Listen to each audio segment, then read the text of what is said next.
say, if you want to find out whether or not you're dreaming, flip a light switch or look at a clock.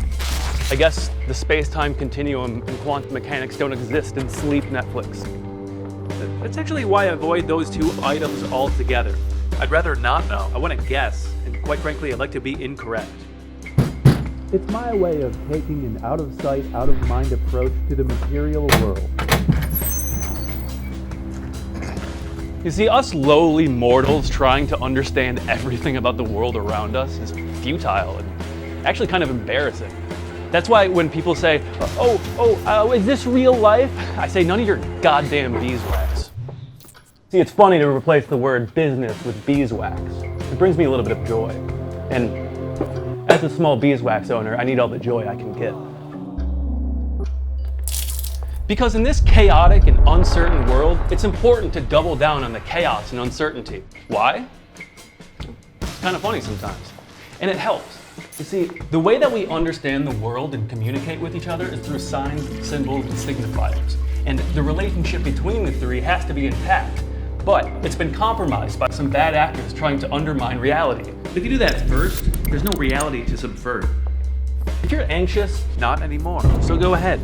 self-sabotage. What's the worst that can happen? But don't take my word for it, for real. Because you're dreaming it, which means you're saying it. Wouldn't it be comforting to know that everything around you is a Prank pulled on you specifically, and the person pulling the prank is also you? You can live like this every day of your life. You know, one time I had this dream where I could only move diagonally. I couldn't go left or right or back and forth.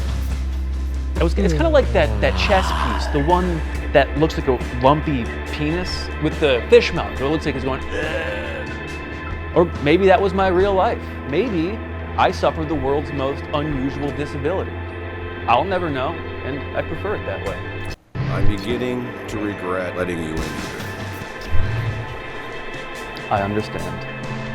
It's all that matters, bud, as long as you understand.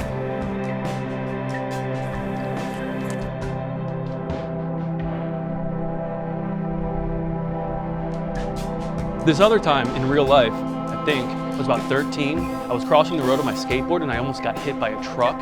And I think that was actually a dream. I believe that was just myself reminding myself not to get hit by trucks. That made me realize that consciousness rules everything around me. And then I stopped looking at clocks.